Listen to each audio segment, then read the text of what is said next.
Hey you guys, how are you doing? I hope everybody's well, and for those of you who aren't well, hopefully you're looking for solutions rather than wallowing, right? In this video, guys, maybe I should turn this air down, I'll take the sacrifice and be a little hotter so that you guys can hear me better, right? I want to talk about a manipulation tactic. You know, we're gonna call this the Don't Fall For It series, because too many people fall for it, you guys, and I hate to see it, because that means you're falling for that other person's manipulation tactics, right?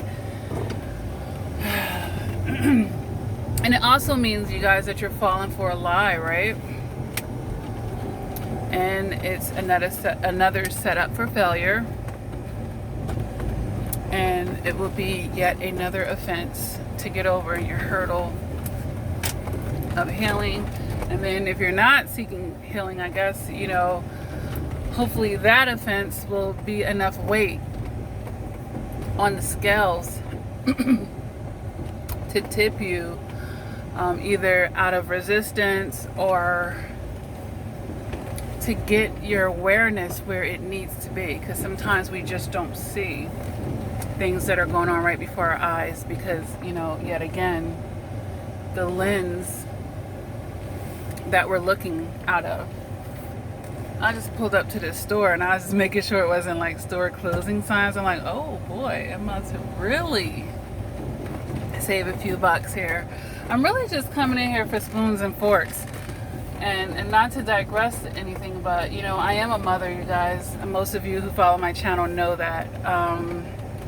And is it only me, or I have to buy new forks and spoons like every 3 to 4 months? Isn't that crazy? I'm really tired of it, because you know, my kids, they're not all little, and it's really, I believe, the older kids that are behind this mess. You know, I tell them to eat in the kitchen for that reason, but you know, they take the dishes out and they never come back, and then, you know, they're all over the place. But either way, the people who don't have kids are like, look here, are you serious? I don't come to your channel for that. I don't come to your channel for that. That's for your other channel, not this one.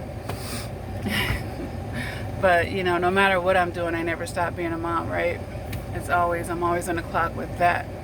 But either way, you know, in the Don't Fall For It series, and yes, someone can timestamp, the video starts at 3 minutes or whatever. In this Don't Fall For It series, I want to warn you of the punishment that the narcissist is giving you during that discard. All right, I see it all the time when you're in a state of needing that relationship to work out, needing to be acknowledged by that person, needing for that connection to continue, even when that person has disrespected you, has devalued you, you know, and they're doing and giving you all the signs and signals that will let you know what, this isn't God ordained in my life anyway. You know, this isn't where I need to be. But yet, when we still need that, and they know that, and they've removed themselves from the picture, and then it heightens that need, or it triggers inside of you, you know, your shadow issues, which more than likely could be abandonment and rejection issues, and, you know, just wanting to feel accepted. So they leave you, right? You get triggered, things intensify, and you feel like you're missing them that much more. You're wanting it now. You know, whatever crumbs they were giving you, you're not even getting that. And then to add insult to injury, you're probably observing them giving their energy and efforts to someone else, okay? Because, you know, you're not moving on with your life, you're pausing, and you're trying to find out what's going on over there, and then you're taking offenses, and now you're internalizing it. What's wrong with me? Why won't they give me that attention? And you know, this is the wrong way. This is a very toxic process, and a lot of you have probably, who've had issues with narcissistic abuse, especially perpetual ones, you've probably been in this pattern, and it's not serving you very well in life, okay? And that speaks to codependency. It really does, because the codependent is putting that relationship on the throne, and therefore putting that person on the throne. Okay, and without the relationship, now they're taking a hit to their self-esteem. Well, in the Don't Fall For It series, it's just to be able to recognize that, you know, yes, sometimes when they're discarding you, it's not a final discard. It's to punish you. It's like, oh, you want to complain about what I have been giving you, right? Now I'm going to take that from you and see how you survive. But when you build your world around that one person, you put them on the throne, you know, don't want to be open to other possibilities. You don't want to see your life without them. And, you know, you've told yourself this story that in a grieving process, you will stay in denial about wanting to be in acceptance about who they are and who they aren't in your life, okay? Rather than taking your lessons and wanting to seek an environment and energy or experience that actually embraces you, that's actually there for you, that actually reciprocates you, that actually love you and care for you sincerely, and not just, you know, faking it, or, you know, giving you that illusion for you to make you feel like it's something that it's not. That's what they do. They remove themselves from you, and then that will trigger someone that's in their shadow side, and now you want them even more. Now it humbles you even more than you already were, because you were already humbled to begin with by not knowing your worth. Okay, you're already humbled to begin with. You're already a humble person, and that can backfire. All right, because not only were you humbled, but you were also devaluing yourself at that point, because, you know, number one, there's billions of people in the world, and it's okay if that one person doesn't want you the way that you want them, or not reciprocate you. It's okay, but we get so invested in a toxic manner to a situation, and yet again, you know, it's this whole theory of being able to attach and detach, but it's feeding right into their hands now, because that's what they want you to be, guys. That's what they want you to be. They want you to be stuck like that. So in the Don't Fall For It series, when they want to get ghost on you, when they want to walk away, when they want to call themselves punishing you by withdrawing their presence from your life, fucking celebrate that shit and put it on. I would go live on Facebook. I would have a party. I would be toasting to, you know, and knowing that they're going to just come back like, trust me, that's going to get their attention. If I were making a manipulative video on how to get their attention, you go out and party hard. You go out and have the time of your life. You go and make it appear anyway as though you're living your best life without them. After they remove themselves, they're going to be like, oh, so that's what you're doing? We're on a down and outs and you're out partying? Yes, I am. Yes, I am. And don't worry about coming back ever. Okay, that's how you gotta be with people like that. Honestly, it'll send them on a chase if it's something that you have that they still want, and they was just, and you basically caught their bluff at that point. It's going to send them on a chase.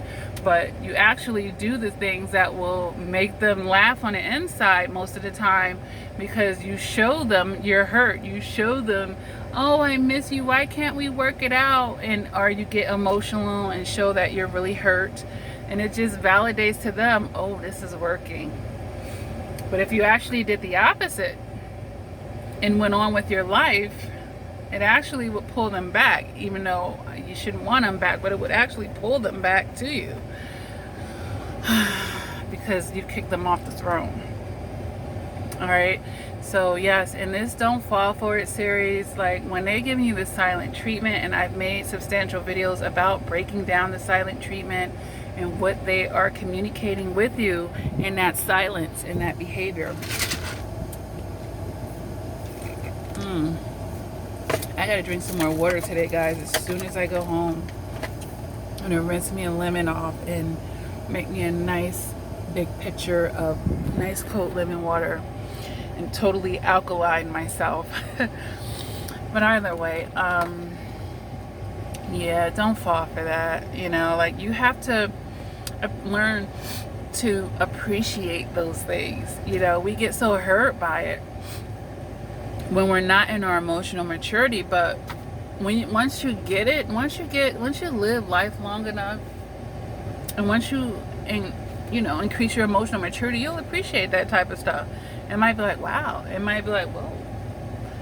I was hoping it wouldn't have been that way. I was expecting not to do that, but now that you did it, you learn how to go with the flow and stop fighting against things. You hear me say this in a lot of videos, fighting against reality rather than working with it. In one of my videos I said, people with emotional maturity, people with confidence in life, we work with the truth. We don't fight against it, we work with it.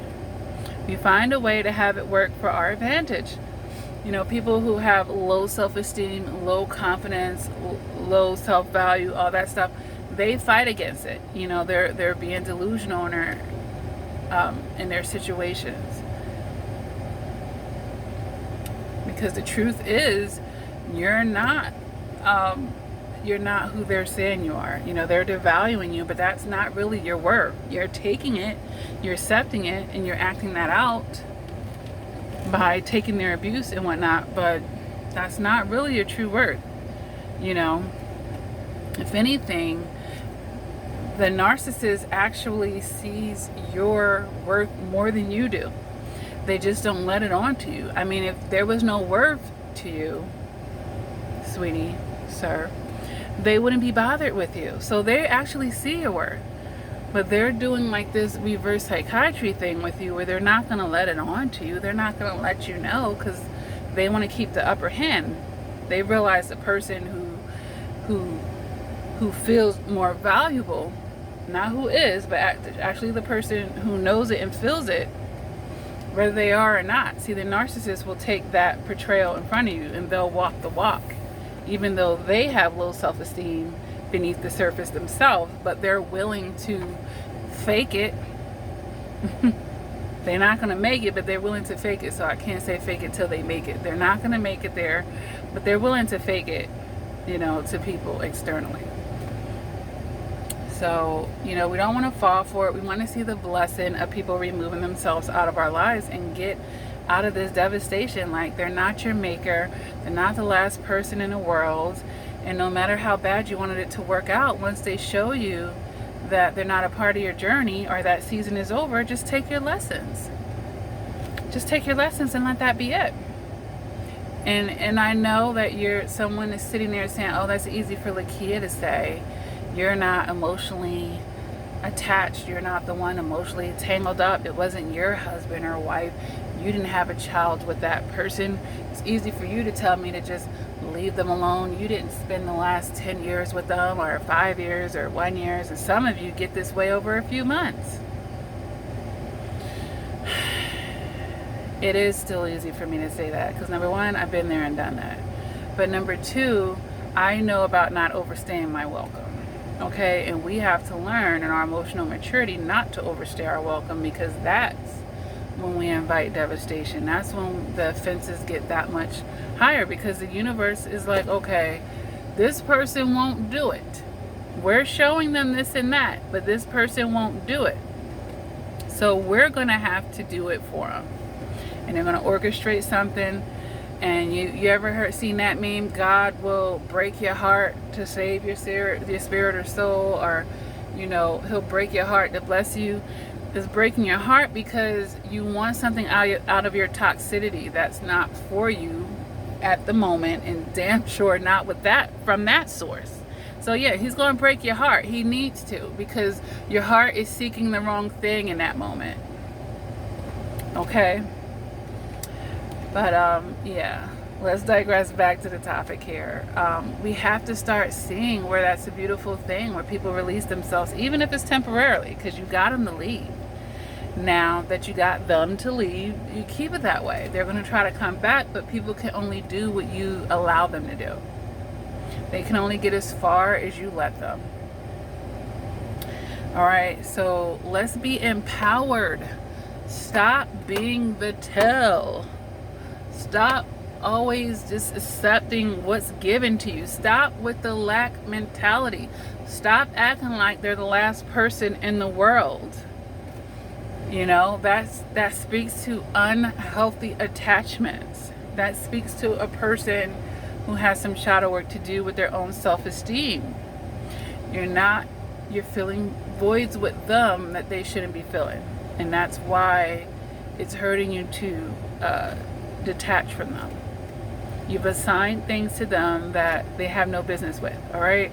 So let's stop giving them that power, because they're going to be licking them chops. Every time they need to put you in check, all they need to do is take themselves from you, and you're going to fall apart somewhere. That's what they're going to be hoping for. I know how I'm going to get back at him or her. I'm going to ghost them. I'm going to disappear. I'm going to go out and live my best life with all the other connections that I make, while this person was only making connections with me, locking out everybody else, don't even want to entertain anyone else.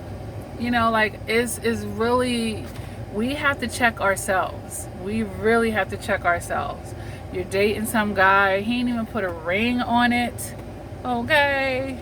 He didn't even put a ring on it. He's not your husband, nothing, and you bent out of shape for what? Well, all these fish in the sea. Everybody's not like them. Everybody's not like that. Trust me, there are good men out there. There are good women out there. But you're not going to get access to them holding on to the bad ones. All you're going to do is giving yourself more emotional baggage to have to heal from, so you don't chase away healthy people. And then some of you have gotten so toxic that you get bored with a healthy person. But yeah, we gotta be able to peep the game, and when we see the game is happening, stop taking it personal, because that's the other thing, internalizing it. That's what I said in the beginning. Oh, what's wrong with me? And maybe it's something wrong with them. Did that ever occur? Just them. There's only going to be something wrong with you if you continue to entertain it. If you continue to welcome that in your house, in your life, now you need to figure out, okay, what's wrong with me that I'm okay with that? Why do I keep going back to this? What is it about me that has unfinished business with that energy? What is it that I need to be learning from this situation? And why can't I let go of a toxic relationship? Those are the things you're going to have to determine about yourself. Okay, if you watch my channel long enough, I've gone through what these things are. All right, but we got to stop falling apart. Like, these people are the end all be all. You got to be kidding me. I've seen like the most beautiful survivors fall for these losers. They're just absolute losers. I'm looking at this person, I'm like, you're so beautiful. And that's why I have to say, they see your worth. You just don't. And I've said this in other videos, but they exploit people for not knowing their worth. Because when you don't know your worth, you're not going to have the proper boundaries and standards. Okay? They exploit you for that. Those toxic people, they're just all about exploitation. So stop getting exploited by knowing your worth and empowering yourself. Like, you have to know. And they might have tried that with everybody, and then they come try it with you, and they're going to play themselves. Let them play themselves with that shit. Let them play themselves. We got to do better, survivors. We got to do better, all right? If this video is resonating with you, go ahead and hit the like button, all right? Feel free to subscribe to my channel. You know, I'm just making videos here. We're just talking about our emotional maturity, and, you know, don't fall for it. Don't fall for it. Prime example. This person gets you pregnant and strands you, okay? Ghosts you for the whole period, treats you like shit. You give birth by yourself, and you're heartbroken because they abandoned you and rejected you, and now you, of course, you and your child is feeling, you're feeling that your child is abandoned and rejected. Let's say the person has children with other people, and you see that he might be in their lives to some level, but he's not acknowledging your child. Then he wasn't there for you. So now, you know, it's hurting your feelings. And now you're still in a place of needing to have that from that person. That you swallowing your pride and your dignity, and, you know, working overtime to try to be noticed and seen. And then you're basically hoovering him. And then when he feels like he needs to strut around like the head rooster, right? And then you're just happy that he's finally acknowledging you. And, you know, he's back in just like that. After all of that, he's just back in. Back in. We got to do better. We have to do better. We got to do better. We got to do better. And some of you are like, well, we have a child together. It's bigger than me. You know, that's an excuse. Because the person could do for their child without being back in with you. They can still do for their child without being, well, I want my child to grow up with both parents. Okay, well, let's see how long it is before the cycle of abuse starts again. And it's a devalue and discard. And how many of those will now your child that's not in the belly have to go, have to experience outside of the belly? Because now it's not going to be just a devalue and discard of you. Now your child is going to go through that cycle too. So good luck with that. Good luck with that. We have to, got to do better. And, you know, when people try to come with you with that bullshit and, you know, it's a grown-ass man or a woman, you be growner. You be more sophisticated. You peep the game and know your worth and do what you have to do to stay strong and, you know, have what you deserve. All right, guys. All right, I'm going to stop this video here. Hopefully, you know, something here has helped somebody. Let me know down in the comments, all right? I'm going to run here in the store and do what take care of the business I got to take care of. And I'll see you guys in the next video. Bye-bye.